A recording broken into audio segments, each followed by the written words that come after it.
Amém, meus irmãos, voltando aqui a gravação porque houve um pequeno problema, mas nós vamos retornar aqui à nossa fala. Primeiramente dizer que estamos aqui nessa madrugada gravando essa live para falar sobre um tema importantíssimo que é sobre a Bíblia Sagrada, a Palavra de Deus. Então, nesse trimestre agora, a Assembleia de Deus, nossa igreja, nossa denominação vai estar tratando de um assunto importantíssimo que é sobre a supremacia das Escrituras, a inspiração, a inerrante e infalível Palavra de Deus.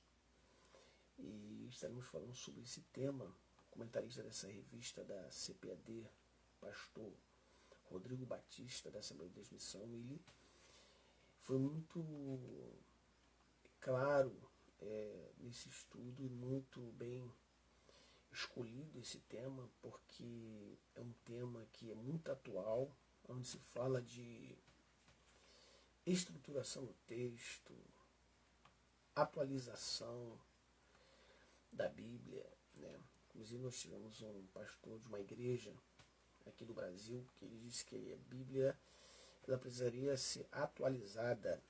Ed Renekiewicz, ele é da Igreja Batista, parece de Água Clara, ele vai dizer que a Bíblia precisa ser atualizada. Ou seja, e o que me pasme ainda ver um outro pastor de uma outra denominação, muito famoso, muito considerado no meio evangélico, dizer que o que poderia ser mexido é a aplicabilidade. Né? A aplicabilidade ela pode ser modificada, mas o texto não, né? Ou seja, isso aí também é um equívoco também, porque é claro que os tempos mudam, as pessoas mudam, mas a Bíblia Sagrada ela é a palavra de Deus, ela não pode ser mudada. Jesus valorizou até os diacríticos das Escrituras, dizendo que nem um J e nem um tio poderia ser retirado do texto sagrado. Né? Então, dizer que muda-se a aplicabilidade e o texto não, é um pouco complicado pensar dessa forma. Né? Então, esse tal líder, por exemplo, ele guarda o sábado, então deveria deixar de guardar o sábado. Né?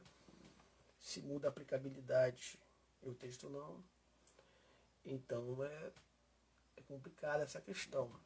Então veja que é só apenas uma alusão a isso, você já vai saber quem é a pessoa que faz alusão a isso. Então, esse tema agora sobre a supremacia das Escrituras, ele é bem atual por causa dessas ideias da teologia liberal, né? Da teologia da missão integral, da teologia da libertação, dessas ideias filosóficas, naturais, humanas, que tentam deturpar o texto sagrado, o texto que é canônico, a palavra do Senhor. Uma coisa interessante observar que a canonicidade não se dá quando os pais dizem isso aqui é canônico, não. Ela se dá na produção. Ou seja, quando os apóstolos escreviam, quando os profetas escreviam, já ali estava a inspiração divina. É que muitas pessoas acham que quem deu a Bíblia para nós foi a Igreja Católica, ou foi os pais da igreja, não. A Bíblia que nos deu foi o próprio Deus. E nós vamos ver isso à luz das Escrituras Sagradas. A palavra de Deus ela é a supremacia, é a regra final. Ela não é o meio, ela não é a regra do meio. Ela é a regra final. Ou seja, é o único livro que te conduz à verdade de Deus. E vamos falar sobre isso agora. Vou ler um texto da palavra do Senhor que se encontra no Salmo 119, que é o texto que vai ser lido lá na Escola Bíblica Dominical. Salmo 119, do versículo de número 1 ao versículo de número 8. Salmo 119, do versículo 1 ao versículo de número 8, que diz assim: Bem-aventurados os irrepreensíveis no seu caminho, que andam na lei do Senhor. Bem-aventurados os que guardam as suas prescrições e o buscam de todo o coração. Não praticam iniquidade e andam nos seus caminhos. Tomara sejam firmes os seus passos, para que eu observe os teus preceitos.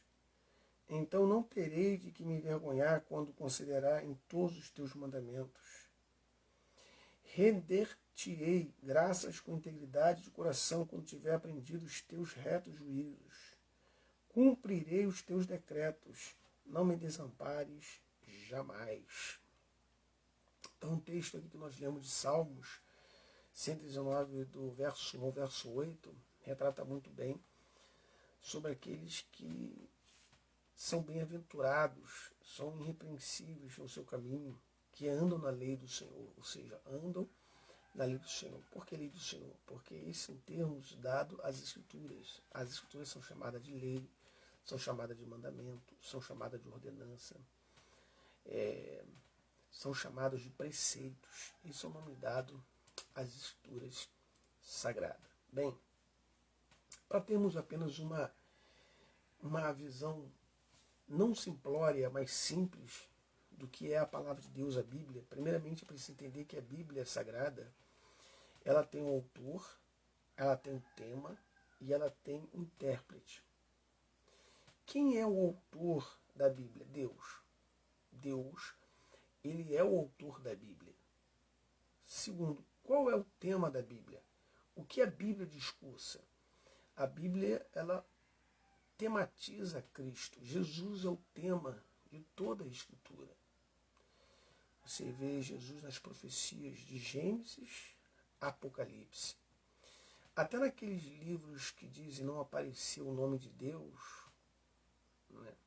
Por exemplo, Cantares de Salomão, por exemplo, e alguns outros livros que poderiam não aparecer o nome de Deus, ele ainda assim traz alusão a uma figura de Cristo e da Igreja de Cristo.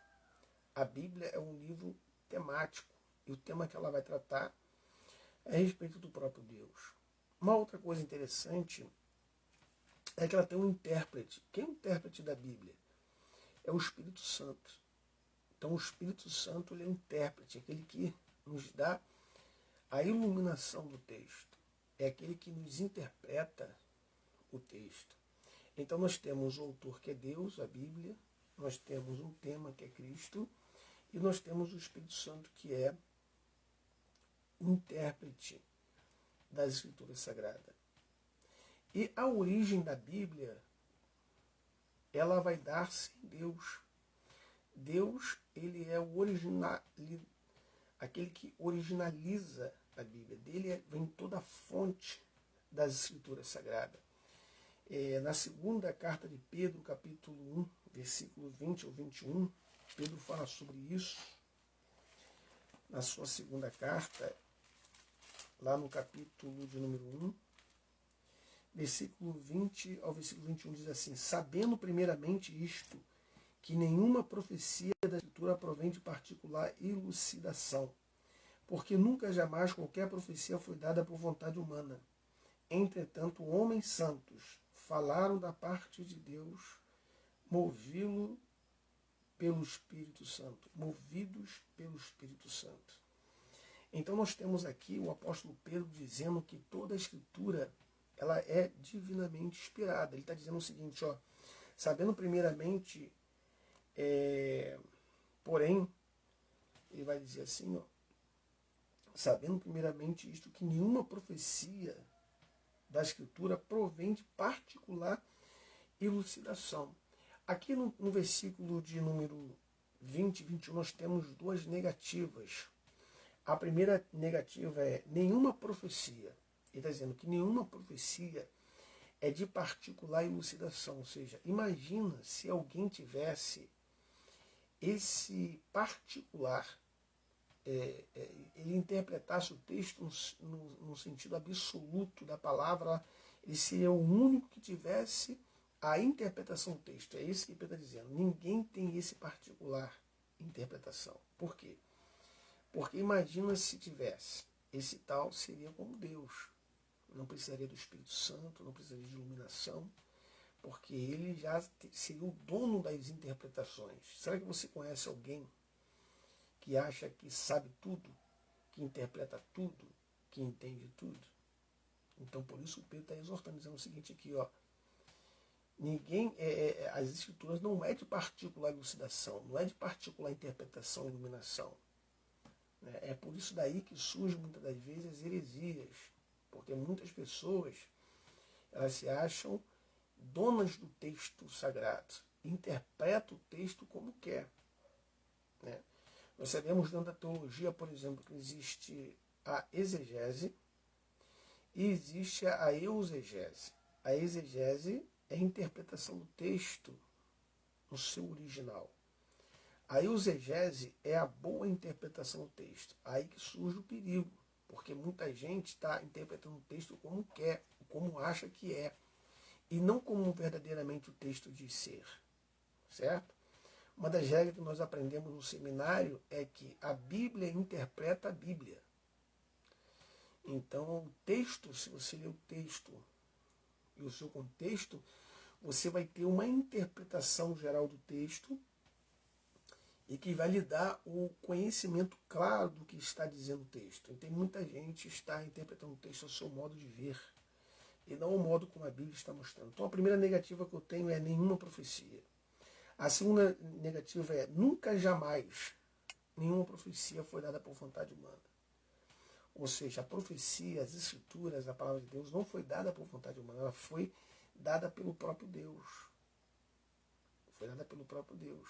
Então, nenhuma escritura, primeiramente, é de particular elucidação e nunca, jamais, nenhuma profecia foi dada por vontade humana. Ou seja, então eu entendo que tanto os dois textos, versículo 20 e versículo 21 de 2 de Pedro, está me dizendo sobre duas vontades que poderiam querer prevalecer sobre a escritura, que seria a interpretação particular absoluta e a vontade humana em querer inspirar o texto sagrado. Então, aqui há duas negativas. Não pode haver nenhuma atuação do homem na revelação que vem de Deus, porque senão não seria a inspiração divina, mas seria apenas um conceito humano, ou um livro comum dos homens. Então a Bíblia Sagrada não pode ser produzida por vontade humana. Ela não pode ser produzida porque o homem quer. Quem produziu foi o próprio Deus. Interessante que ele fala que homens santos, a palavra ali é antropos, ágios, né? Falaram da parte de Deus movidos pelo Espírito Santo. A palavra ali é teopneustos. Movidos pelo Espírito Santo literalmente significa pelo sopro. Deus soprou e eles escreveram.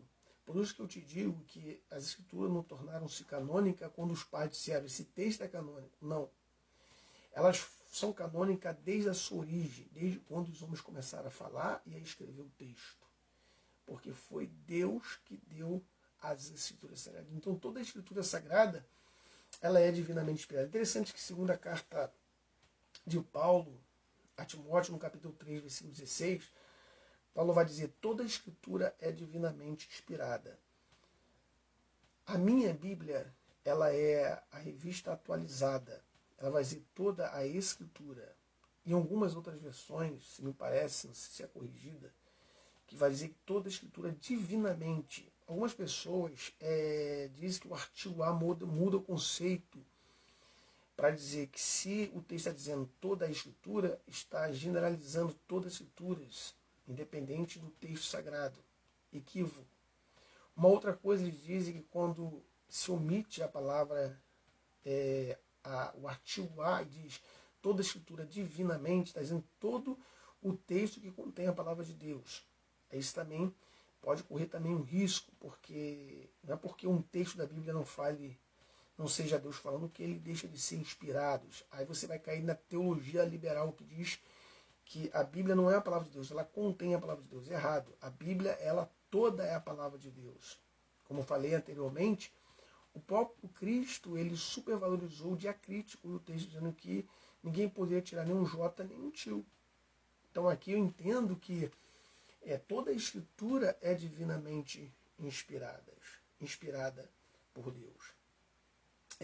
Observa que quando Paulo fala das escrituras, é claro que eles quando escreviam, já sabiam que os seus escritos certamente se tornariam também escritura, porque no tempo de Paulo o que era tido como escritura era o Antigo Testamento. Então, como Paulo diz ali, toda a escritura, Paulo está falando do Antigo Testamento. E é interessante que nós sabemos que existem muitos tipos de Bíblias, né?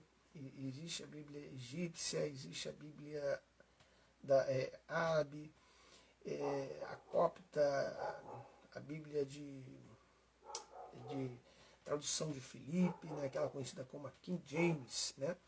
Você tem a Bíblia de Lutero, você tem muitas versões da Bíblia, muitas Bíblias, muitas versões. Porém, 4 ficaram muito bem conhecidas. Uma era chamada de Mikra Hagadol. Essa daí seria a Torá do Antigo Testamento, o Antigo Testamento dos Hebreus, né? Até chegar na mão de um rei grego chamado Filadelfo, que vai querer traduzir o texto sagrado hebreu para o grego.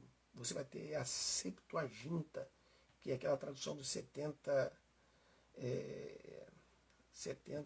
escribas, judeus que escrevem, né,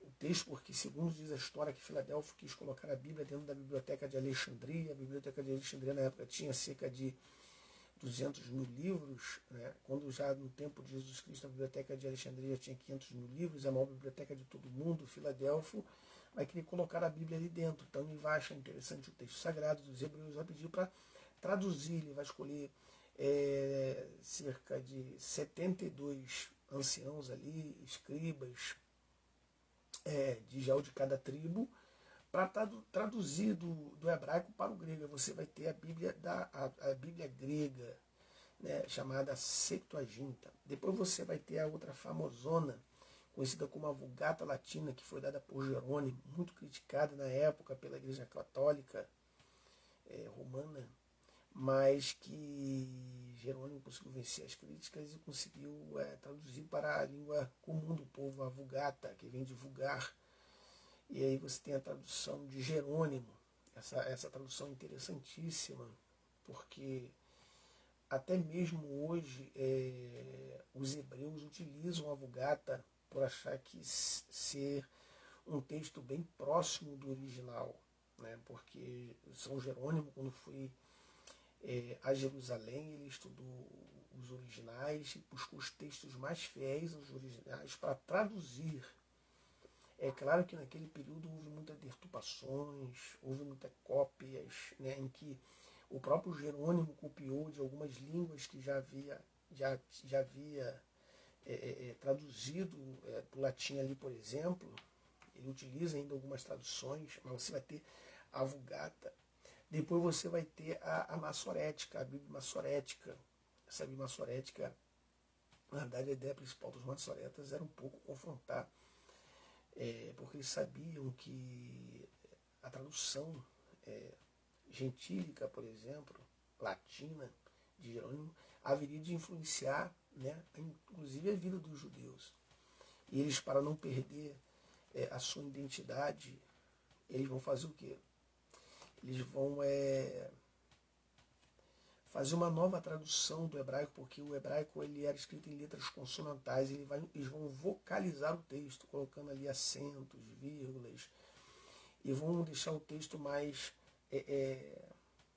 ao leitor hebreu. Isso para simplesmente não perder o conceito do hebraísmo, né, do hebraico, entendeu? Então você vai ter aí a Bíblia Massorética. Mas agora é preciso entender também que existe, claro, no mundo hebraico, dos hebreus, por exemplo, existe lá o Talmud, né, a Midrash, existe hoje o livro do Zohar, que eles utilizam muito a Cabala, por exemplo, né? E eles, na verdade, estudam muito a sua língua, seus livros, mas a Bíblia deles mesmos seria, na verdade, a Bíblia conhecida como Mikra Haggadah. Mas no século XV ainda vai surgir uma outra Bíblia dos hebreus conhecida como a Mikra Gedolot, que é a Bíblia dos rabínicos, né? Eles fazem isso simplesmente para não perder a sua identidade hebreia. Mas isso é para você entender o que é a Bíblia no Antigo Testamento, no conceito dos apóstolos. Quando Paulo fala lá que toda a escritura é divinamente inspirada, Paulo está falando do texto do Antigo Testamento. É claro que eles tinham o conhecimento de que o Novo Testamento se tornaria também escritura. O próprio Pedro vai chamar os escritos de Paulo de escritura. Então é preciso analisar esse contexto. Então, falando sobre a autoridade da Bíblia aqui. Tá? Um comentário bem breve, bem aqui, mais conversado do que um estudo muito mais sistematizado, de difícil compreensão. Então veja bem. E nós temos na Bíblia Sagrada algumas revelações. Nós temos a revelação geral e a revelação especial. Na revelação geral, nós temos dentro da Escritura Sagrada a revelação de Deus na história, né? Deus controlando o curso dos acontecimentos, governos e vontades diante do mundo. Eu costumo dizer o seguinte: Deus não apenas governa a igreja, Deus governa o mundo. Então todas as coisas estão debaixo do controle de Deus. Nós temos alguns textos que falam sobre isso, ou seja, Deus governando todas as coisas. Por exemplo, Daniel, capítulo 2, versículo 21. Daniel, capítulo 2, versículo 21. Versículo 21, capítulo 2, versículo 21, do livro de Daniel, diz assim: é ele que muda o tempo e as estações, remove reis e estabelece reis.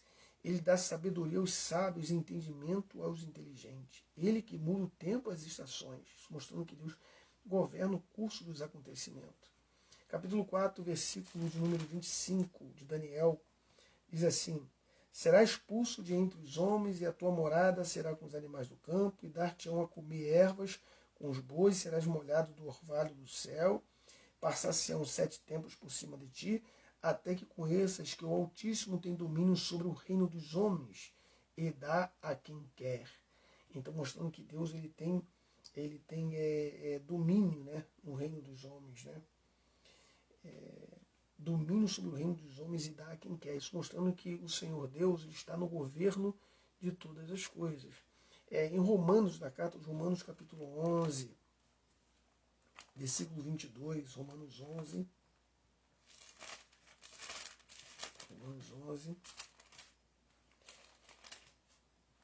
versículo 22, Paulo escrevendo, ele vai dizer assim: considerai, pois, a bondade e a severidade de Deus para com os que caíram, severidade, mas para contigo a bondade de Deus, se nela permaneceres, de outra sorte também tu serás cortado. Isso é Deus falando aqui no capítulo 11, versículo de número 22, sobre a rejeição de Israel, né? Sobre o Senhor falando sobre uma palavra de juízo, dizendo que Deus está no governo de todas as coisas, está controlando todas as coisas. Uma outra coisa, na revelação geral, nós temos também o controle de Deus sobre o universo. Deus se manifesta nas coisas que foram criadas. Ou seja, não tem como você olhar para o céu, para as estrelas, olhar para o homem, olhar para as criaturas e você dizer que não existe um Criador. Deus criou. Por exemplo, você pode não conhecer Deus, mas você sabe que Ele existe. Por exemplo, você não sabe quem foi que fez o relógio, mas você está vendo o relógio no seu pulso quando você está usando, né? Porque existe um Criador, um arquiteto, alguém que fez todas as coisas, e Deus é Ele. Observa que Deus ele se manifesta nas coisas criadas. No livro, na carta aos Romanos ainda, já que eu estou aqui pertinho, no capítulo 1, tem muitos textos, mas estou usando apenas os mais simples, aqui mais próximos de mim. Capítulo 1, versículo 18 e versículo 21 diz assim: a ira de Deus se revela do céu contra toda impiedade e perversão dos homens que detêm a verdade pela injustiça. Porquanto o que de Deus se pode conhecer é manifesto entre eles, porque Deus lhe manifestou. Porque os atributos invisíveis de Deus, assim como o seu eterno poder, como também a sua própria divindade, claramente se reconhece desde o princípio do mundo sendo percebidos por meio das coisas que foram criadas. Tais homens são, por isso, indesculpáveis. Porquanto, tendo conhecimento de Deus, não o glorificaram como Deus, nem lhe deram graças, antes se tornaram nulos em seus próprios raciocínios, obscurecendo-se-lhes o coração insensato. Então, Paulo está falando aqui sobre que Deus se manifesta nas coisas criadas, tanto as visíveis quanto as invisíveis. Deus lhe se manifesta. Isso está dentro da revelação geral das Escrituras. Deus também se revela na natureza, na criação do homem. Por exemplo, em Gênesis, capítulo 1, versículo 26, diz assim, façamos uma nossa imagem e semelhança. Né? Semelhança fala da moral. Né? Apesar do homem estar com a sua moral arranhada, o homem ter caído, ainda assim o homem ele é uma feitura de Deus. Ele é ainda a imagem de Deus. Né? Quando você vê um homem com senso crítico, um senso comum, quando você vê um homem com bom senso ou mau senso, você vê que o homem ele manifesta, de certa forma, um caráter, uma certa forma, semelhança com Deus, porque o nosso Deus é um Deus que tem bom senso. Né? E o nosso Deus é um Deus que tem crítica. Observe quando Deus fez todas as coisas, ele disse que achou bom ter feito aquelas coisas. Se ele achou bom, porque ele tem senso crítico. Né? Não é bom que o homem esteja só. Então nós temos aqui, amém, o Wallace Lopes, que Deus possa te abençoar, meu queridão. Que Deus te abençoe grandemente. Com certeza, se tivermos oportunidade, estaremos aí com vocês, dando glória a Deus e aleluia aí com vocês, amém? Então a Bíblia revela que, na sua revelação geral, Deus também é revelado pela Escritura Sagrada através da natureza humana, na criação, porque a criação manifesta que houve um Deus que o criou. Né? Você vê, por exemplo, em Romanos capítulo 2, do versículo 11 ao 15, Romanos 2, do 11 ao 15, assim, porque para com Deus não há acepção de pessoas, assim pois todos que pecaram sem lei, também sem lei perecerão, e todos que com lei pecaram, mediante a lei serão julgados, porque os simples ouvidores da lei não são justos diante de Deus, mas os que praticam a lei hão de ser justificados. Quando, pois, os gentios que não têm lei procedem por natureza de conformidade com a lei, não tendo lei, servem eles de lei para si mesmos. Eles mostram como a norma da lei gravada no seu coração, testemunhando-lhes também a consciência e os seus pensamentos mutuamente, acusando-se ou defendendo-se. Então Paulo está dizendo aqui que na revelação geral das Escrituras Sagradas revela-nos através da natureza da criação do homem, Deus. Porque Deus fez o homem à sua imagem e semelhança, e essa imagem e semelhança está relacionada ao ser moral que Deus é. Deus é santo. Mas no sentido aqui, mas no sentido, como eu falo, figurativo, de que o homem ele tem a consciência do que está fazendo. Então o homem, na verdade, ele é uma expressão dessa moral de Deus. Apesar do homem ter caído, estar com a moral arranhada, ainda assim no homem há traços dessa semelhança. O homem não perdeu ainda toda essa semelhança. Alguém diz aí, né, algumas linhas de pensamento teológico diz que o homem ele está totalmente depravado, caído, né, ele perdeu toda a imagem de Deus. Eu costumo dizer que o homem é como uma moeda cunhada, ela está amassada, mas ainda existe traços de que aquela moeda é aquele valor. Então, o homem ele pode estar amassado, arranhado, mas ainda há traços nele da divindade, ou seja, Deus o formou, Deus o fez, e ele é a imagem e semelhança de Deus. Então, nós temos aqui, então, a natureza humana. Uma outra coisa é a revelação especial. Revelação especial. Na revelação especial, nós temos aqui que a Bíblia ela vai nos oferecer a redenção em Cristo Jesus. Redenção em Cristo Jesus. Logo em João capítulo 1, versículo 1, diz a Bíblia, no princípio era o Verbo, e o Verbo estava com Deus, e o Verbo era o próprio Deus. No versículo 14 diz, o Verbo se fez carne e habitou entre nós. Então ela revela Cristo. Romanos 5,8 vai dizer que Deus prova o seu amor para conosco, tendo Cristo morrido por nós, sendo nós ainda pecadores. Então Cristo, ele é a revelação nas Escrituras Sagradas para a nossa redenção, e é a revelação especial.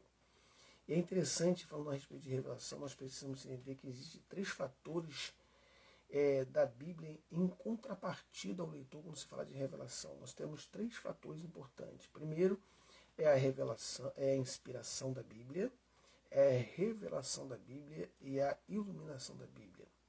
Parecem coisas comuns, mas não é. Primeiramente, é preciso entender que toda a Escritura ela é divinamente inspirada.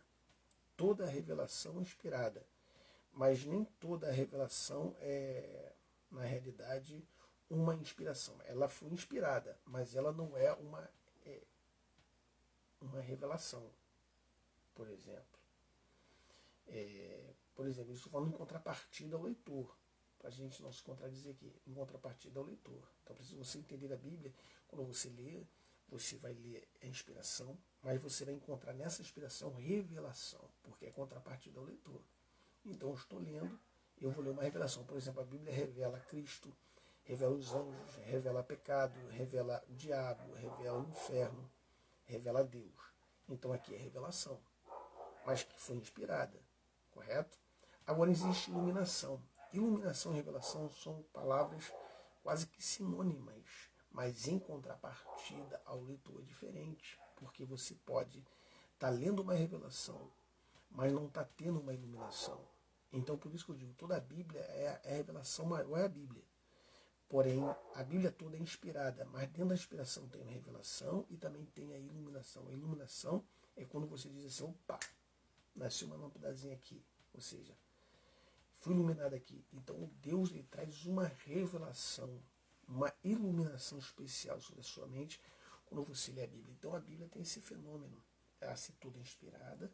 Dentro da inspiração em contrapartida do leitor, ela tem a revelação. E também dentro da contrapartida do leitor, ela tem a iluminação. Porque eu leio e busco a iluminação. Eu já vi pessoas dizer assim, eu leio a Bíblia, já li muita Bíblia, mas eu não consigo entender nada da Bíblia. Porque lhe falta a iluminação. Certo? E ser um bom intérprete da Escritura Sagrada. Então precisamos pedir a Deus para que Deus nos dê iluminação, porque a Bíblia ela tem esses 3 fatores em contrapartida do leitor. Ela tem a inspiração, a revelação e a iluminação. Já estamos quase terminando nosso assunto aqui para essa madrugada aqui, falando sobre a Bíblia.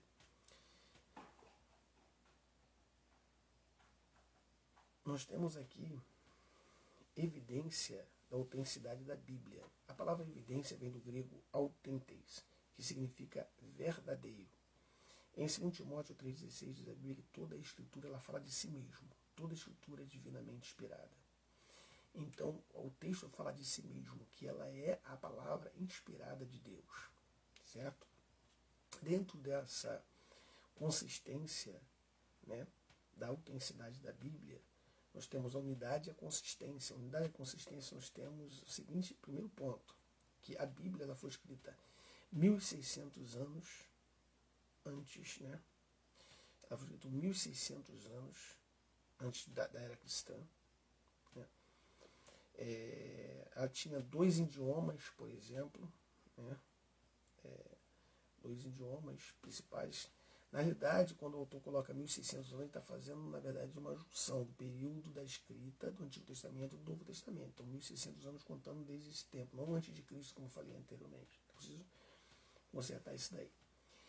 2 idiomas principais, que é o grego e o hebraico, aí já muda um pouquinho mais o conceito, porque hoje nós temos muitos outros idiomas. Né? 40 pessoas diferentes, então preciso entender isso aí, e circunstâncias distintas.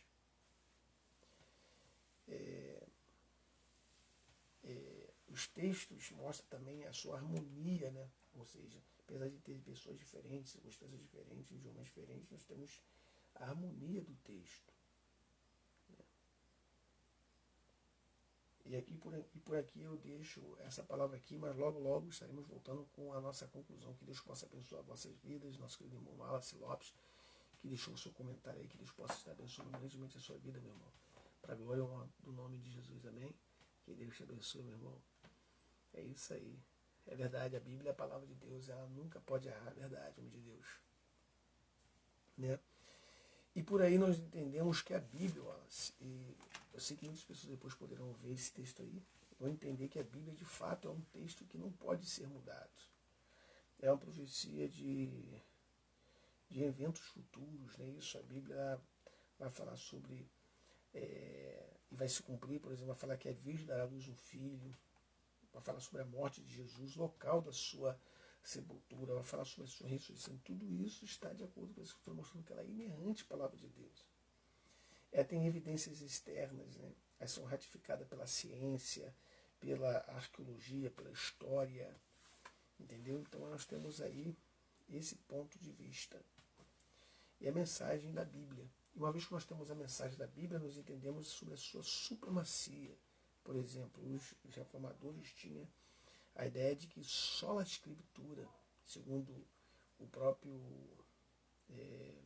Martinho Lutero dizia que só a Escritura, né? Ele fala sola fide, sola Escritura, sola Deus, sola graça, sola glória. Então, entendo aqui que Martinho Lutero entendia que a Bíblia tinha que ser suprema, né? Só a Escritura, né? Ela é infalível, ela é autoridade final, ela é matéria de fé e prática. Eu já ouvi muito dizer que a igreja romana dizia que a igreja está acima da palavra, errada. Não, a igreja está abaixo da palavra. A palavra Deus a exaltou, está soberana sobre a igreja. A igreja deve se pautar pela palavra, né? A nossa regra de fé e conduta, a Bíblia é a palavra de Deus. A Bíblia é a palavra de Deus poderosa. Em Jeremias 23, 29 diz a Bíblia que a palavra de Deus é como um martelo que quebra a penha e como fogo que queima a palha. Né? A palavra de Deus não pode ser impedida. Né? Isaías 55:10, assim como a chuva cai e para lá volta, né? Assim também toda a palavra que sai da boca do Senhor, ela não voltará vazia. Então a palavra de Deus não volta vazia, a palavra de Deus se cumprirá. Então assim fica esta palavra aqui, e nós vamos trazer outros temas a respeito da Bíblia. Isso aqui é só para dar uma introdução à nossa lição de amanhã na Escola Bíblica Dominical. Que Deus possa abençoar grandemente a sua vida. Todos que ouviram essa palavra, que Deus possa te abençoar grandemente em nome de Jesus. Amém. Fazer uma pequena oração agradecendo a Deus por este momento precioso da palavra do Senhor. Senhor, te louvamos, te glorificamos, te enaltecemos, Senhor, porque Tu és fiel, Tu não mudou nem mudará, Tu é o mesmo ontem, hoje, eternamente. Continue falando conosco, renovando a nossa fé, trabalhando, Pai, no nosso conhecimento, fazendo que possamos entender a Tua palavra, a maior profecia de todos os tempos. Nos ajuda a te compreender, a te entender, porque Tu é Deus, Tu não mudou nem mudará, mas Tu és o mesmo ontem, hoje e eternamente. Continua nos capacitando, em nome de Jesus, nos abençoe, amém e amém. Que Deus possa abençoar vossas vidas, em nome de Jesus. Até mais, Wallace Lopes, que Deus te abençoe.